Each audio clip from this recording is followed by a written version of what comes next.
Okay, Zillow has pulled back on its iBuying operations. What do they know? What are they not telling us? How does this impact the overall real estate market? Well, let's find out in a second here.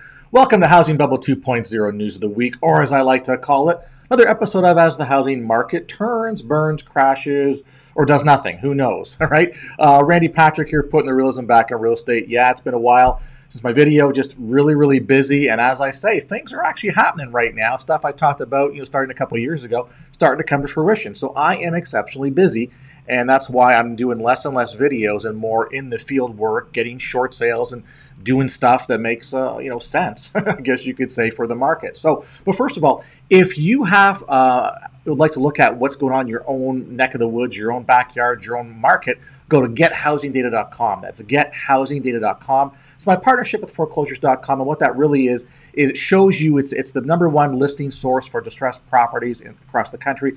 Can tell you what's happening in your market right now, and those are the deals that you should be going after, right? So there you go. So as we go forward here, I'm still doing some technical issues here, but the housing crash has already begun. But let me talk about it a little differently now. I guess you could say it's already begun, but it's managed, all right? So I guess that's sort of what the theme is going forward now is, everything in the housing market, I think it's well calculated, it's well played out, it's scripted, it's managed, etc. So as I said before, whatever mainstream tells us is this, and what really goes on behind the scenes could be completely something else. So it's up to us to decipher it and to figure out what's happening and where the market's going.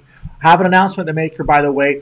I'm actually working on some cool projects right now.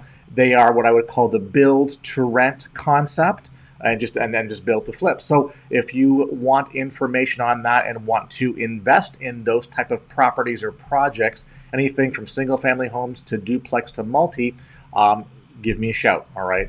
We're working on this right now. We're ready to do a couple of projects, and I'm looking for clients, investors who want to sort of move forward with this right now. Okay, guys. So enough of that. So basically what happens is our friends at Zillow, right? They essentially said, well, their vision could take a step back because, they paused their iBuying operations. This is causing concern for analysts, right? So I guess all the people that look at Zillow, because Zillow is a publicly traded company, so of course they're going to look at stock prices, revenue, implications on a going forward basis, etc. So ultimately, in the end, this is where I kind of laugh, because this is still kind of, I guess you could say, spun in the positive housing market narrative. It really is. What compounds these concerns in our view is that 2022 was supposed to be a year where Zillow's move to capture the transaction was going to take greater shape with greater investments, and the bundled offering driving growth from iBuyer traffic to partner leads and mortgage growth. So the whole point of why is Zillow doing this? They're getting to the business of flipping houses, and they want to essentially replace the real estate agent, right? The problem with Zillow is that they dominate the search market. Real estate agents have to pay to even, manage their own stuff on Zillow, which is kind of a shame. I don't personally like that. But Zillow really wants to do the title work, do the mortgage work, do everything. They want to be the one-stop shop. They're essentially moving away, or starting that move away from the real estate agent model here, even though that the people behind the scenes are all real estate agents working with them anyway, which is kind of funny. But the whole point is that, they want the bundled offering. We think it's hard to argue that this vision doesn't take a step back. So whatever they're doing, maybe that's hurting that vision right now. What they're saying here is that, they're the two options of why they've pulled back. And again, this is going back to the narrative, is that, well, maybe they've hit their buying peak. Like, in other words, they bought, the houses that they wanted to do, the number that they were planning on doing. Maybe they hit that number. That's why they're pulling back. Or it's labor shortages have negatively impact the near-term trajectory, resulting in a downside to consensus estimates on a going-forward basis here. So that's the thing. So, what's going to happen here is that, what's the labor shortages? Well, if they buy a property, are they going to rehab it and put it back on the market with improvements, thus to be able to charge more? What's going on in that marketplace right now? Obviously, we don't know, but Zillow has pulled back, and that's probably going to have some sort of, rampant ripple effect throughout the marketplace. So, in the end, the analysts are saying that their long-term outlook is unchanged on the iBuying side here. Clearly, Zillow's shares fell 9.5% the past couple of days because of this pullback, and really, they've declined 17.8% over the past 3 months. even though the S&P index has actually increased over 6%. So, we got to take a look at it. Is it because of price points are too high? Is it because home buying sentiment's too low now and people just aren't interested in messing around here? Well, Zillow spent a lot of capital to acquire a lot of homes over the past year. And, is that having some problems with their bottom line? I'm sure it is. Have they gone, too, I guess you could say, bought too much or too quickly without thinking about this, thinking the market's going to keep, increase in various markets? Probably have as well, too. So I think it's interesting. And, as I said, could it be speculation? Like, in other words, like any investor, like an iBuyer really is acting like an investor here. So if they buy your property for X number of dollars, they have to roll the dice and they go, well, we're going to buy for X and then we're going to sell it for Y and we're going to make these improvements or fix or clean up or whatever. And, we hope to make X, or we're doing it just as a loss leader to gain market share. And we want to make money on the title business, on the mortgage business, on the real estate services, whatever. So a lot of the stuff behind the scenes, we don't get to see, but I see that, on a personal note, I think maybe they bit off more than they can chew. And they're realizing that, the frenzy of buying is just not quite there at the moment. And now they're stuck with this inventory and they got to start moving the inventory. So that could be, a situation. And also, as I always say, what do they know? Like, in other words, that's, optically, narratively, from a, we'll call company towing the line perspective, they're going to talk about, labor shortages and just we got to deal with our inventory now, etc. But what are they seeing from their analysis down the road? Because realize that Zillow has a lot of the data and they can pretty much figure out on a dime what's going on in the specific market based on what they see happening with the properties that they've listed or they've acquired. So I always think there's more to this. And again, what we don't, or what the housing narrative always doesn't kind of account for, is that typically, the investor market sees signs or sees slowdowns or sees issues prior to it manifesting and affecting the retail market. So again, that's why I say, like, what have they sort of uncovered, or what have they found out, and why are they changing this now? There's obviously more than meets the eye in this story here. So iBuying loses money, so stopping purchases should help its bottom line. This feels like they bought way too many homes trying to work off the excess supply. iBuyer share in some cities like Phoenix, Atlanta, or Charlotte, North Carolina now tops 5%. So the iBuyers in certain markets are really growing. Zillow just kept barreling down, and now they've hit this wall. This is not the situation of a growth-focused company wants to be in. If you're trying to be number one in the market, slamming on the brakes is one of the worst things you can do, according to these analysts, okay, which is very interesting. So, again, will it send housing prices down a spiral? I don't know. But, the interesting thing, though, is that it's on the cusp of something here. So some argue that more concerning trends could be on the way, right? They found, this analyst guy found that Zillow, OfferPad, Open Door were all paying well above the value of homes to purchase them in 2021. So, market value is X, but Zillow and these iBuyers, because it's money that they have that you and I don't necessarily have, they have billions of dollars, and they can afford to sweeten that offer and take that property out just to gain market share. That's what they're doing here. And, it looks like that, they are paying well above the value of homes to purchase them in 2021, whereas back in 2019, they typically purchased properties at a discount. So we've seen a shift going from buying at a discount, cheaper, to overpaying, trying to push the market up. So they created their own market frenzy, or they just trying to dominate market share and overpaying to acquire, right? So now the neat thing, though, is that they're holding some inventory, which is making people nervous, or themselves nervous. It's not just regular working people buying homes in the marketplace right now. Many home buyers are actually professional investors and speculators, and you can see that BlackRock, the Real Estate Investment Trust, other hedge funds, they're basically buying stuff, okay, and they're doing it because I guess it's either gaining market share, or from a secondary perspective on the rental side, they know that rent rolls and rent prices are going up. They want to capture that market as well too. So and they also talk about here the individual real estate investors they're inspired by the house flipping shows. I mean, how many house flipping shows are out there? When I counted a couple years ago, there's over 100 at any given time on all the networks across the cable world. So lots going on. A lot of people are getting involved in this. And again, when markets appreciate, people want to jump in. We now know there's more realtors. There's something like 1.545 million realtors, according to National Association of Realtors, out there right now. That number was greater than the last housing bubble. So again, when stuff moves forward, people want to jump in and get a piece of the action. really from a commission perspective or a buy and sell perspective to make money. That's what they want to do. So this is, it's all sort of self-fueling, I guess you could say, market here. So it's just interesting. But, if prices stop growing, we won't buy, which is really interesting. So in other words, Zillow and the iBuyers need prices to keep continuing going up so they can cover their margins and cover the cost profile, right? So that's the scoop. So if something changes, these guys are going to feel it first. This means it's difficult to know how much the housing market demand is from real home buyers and how much is from investors, which is true. It's also difficult to find a similar time in history for comparison to determine if the current investing and building trends are sustainable, all right? So for example, Phoenix, we all know that Phoenix, based on Case-Shiller information that we get on a monthly basis, that Phoenix is the number one appreciating market in the U.S. They've had double-digit appreciation for I don't know how many record months now. And the last, I think, Case-Shiller that came out, last month, that came out for, that was released in September, which I think was July's data, showed a 30% year-over-year, a 30+% year-over-year increase in Phoenix. So as you can see here, Zillow's inventory has grown 1,000% since last year in Phoenix. When they purchase a home, they have to sell it right away. Sometimes you have to wait for that inventory to dissipate. So, that's the thing. What's happening in their marketplace? Are they overbuying? Are they creating their own frenzy, and by their own buying, I guess you could say, methods, are they pricing themselves out of the market to sell to an end user? So it really is kind of an interesting thing. It's almost like this, vicious circle they're in, and we'll see how that sort of plays out.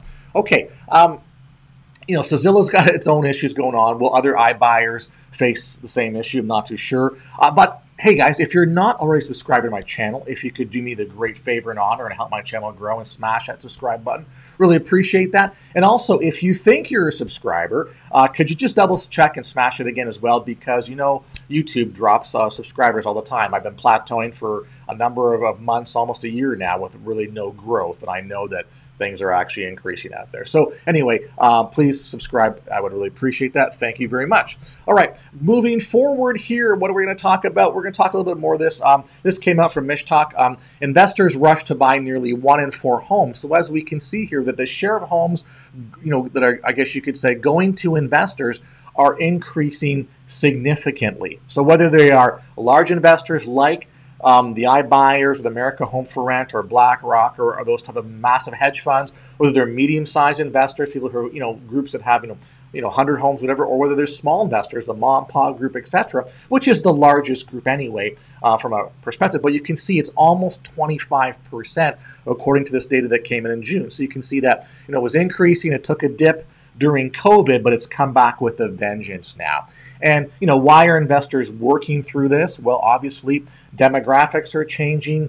People are leaving urban developments, going to suburbs and to maybe the exurbs, etc. So more single-family homes are required. You're seeing a lot of shifting in population. Plus, we are underserved with respect to housing inventory. So we know that there's all these numbers bantered around every year, but apparently 3, 4, 5 million homes are new homes are required to absorb the growth in family household unit formation right now. So we are severely under, I guess you say, what's the word I'm looking for? Under inventoried, for lack of better words, to handle all the growth required from a household formation perspective. So investors are out trying to buy these homes, and they're making it, turn them into rentals because they're able to ride. The house price appreciation is going up. Well, guess what? Things have changed on the rental side. Rental appreciation is going up big time right now. Changing the dynamic of what's going on. They're making it very difficult for renters to find reasonable places to live. Okay, so we talk about that, and that's something I go back to, with respect to what's happening in the marketplace here and the opportunities, as I mentioned, working on a build-to-rent project here. That's why, building it designed for renters will certainly, be an opportunity to get a brand new home, etc. So you might want to inquire with that. So this came from Dr. Housing Bubble. Same thing. They basically are just saying, listen, Zillow has probably the most amount of information out there, or data that they can look at. So it's one of those things where, what are they seeing? What are they finding? Why are they pulling out here? And this is really interesting because they just give an example, and we're starting to see more and more of these right now. This is an example of what they have in that article. And ultimately what it said was that, okay, this is a home and it was in San Diego, which is a pretty, after Phoenix, you kind of got San Diego, Seattle, San Fran is usually the next higher appreciating marketplaces right there. And ultimately, in the end, Zillow, if you take a look at going from the bottom up, because this shows, if you go to Zillow, it shows transaction, or I guess you could say transaction history, or, like what's happening with the home in the marketplace right now. And this is a great example, is that they acquired this home. It was sold to Zillow in May of this year, May 19th, for $1.103 million. Basically, home was valued, repaired, and prepared for listing by Zillow partners. It was listed at 1.137 in June. It had a small price change, had a secondary price change, and basically it had a third price change in August. Then it went under contract, a pending sale. It was pending sale for about maybe a week or so, and then it went listed back for sale. So whoever put under contract, for whatever reason, bailed on the opportunity here. So they did another price change. Was listed for back for $1,085,000 prior to going under contract. It was reduced to $999,000, just under $1 million, and then recently, like last week, actually this week, on the 16th, it was reduced to $974,000. So you can see this is an example. It started off at 1.137 million, and it's dropped down to $974,000. But they bought it for over $1 million. They bought it for 1.1.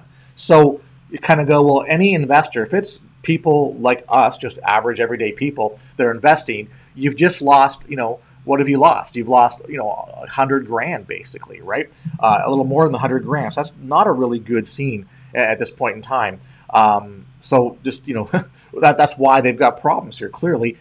So are they going to make money up on some fees? Are they going to make money up on the mortgage, whatever? I don't think, fees in mortgage can really cover over $100,000 of loss on the property. And also, we don't know what else they put into it. That's just a sales price loss. What did they do when they bought it for 1.1? I mean, they sold for 1.37. How much money they put into it? How much, was there any rehab or clean or whatever? So these other costs that don't really appear here. So just an example of what's going on, and just like, man, this is speculation. This is the problem with speculation, is that, when you pay top of the market dollar value for properties, guess what? You got to know darn well where the market's headed, and you got to have some out clauses here. So they've basically had this for June, July, August, September. They've almost had this property for 5 months here, and they're going to probably, if they sell it, they could even drop this lower.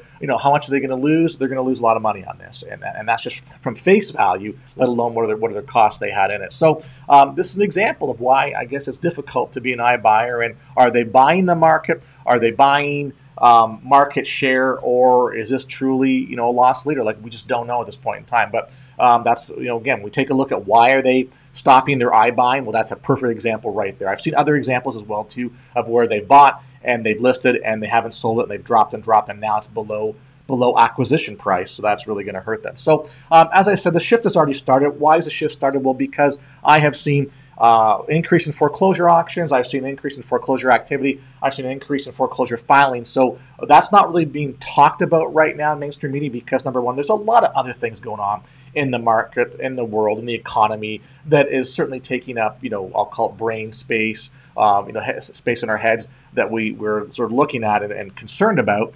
So that's nature of what happens in the media. So I'm not knocking that. I'm just saying not much has been talked about for this reason, but things are slowly changing, and my next video will be on the foreclosure stuff because we've certainly seen an uptick in that. And everyone I speak with is getting ready for this, so this is not a dry run or a play on whatever.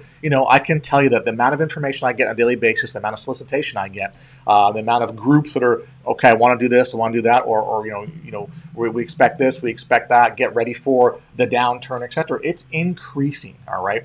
And as I said, we're still kind of early in, with July 31st being the shift has started, we're just still kind of, now we're starting to see slowly all, because this, the moratoriums or moratoria is over on the foreclosure side, we're now seeing the results of that slowly increasing. And now as forbearance plans, I know you'll see in the news, you'll see, lowest forbearance numbers in a year and stuff like that. Well, that's because plans are expiring. It's not because the world's changed and the market's better. It's because people in forbearance plans are leaving their plans because they've hit their limit and they're expiring, and now they have to face the real world situation. That's what's going on in the marketplace right now. So don't be fooled by the narrative that kind of implies that things are great. All right. So as I mentioned, things are changing here. You can see that, for example, in Miami, the difference between a retail price, median home price home in the east coast of Florida versus a short sale was about $212K. So this is why we work on distressed properties, to find these deals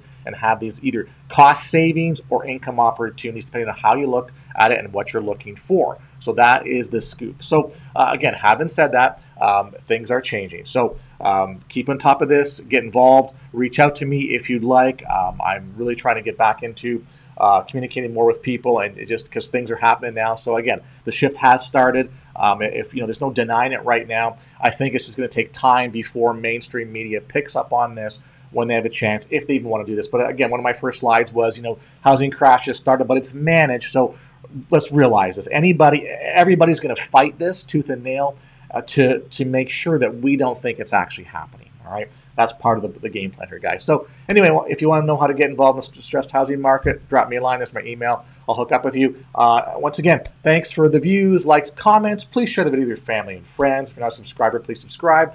And next one, we'll go into the foreclosure market a little more heavily in a couple of days. All right. Take care, everybody.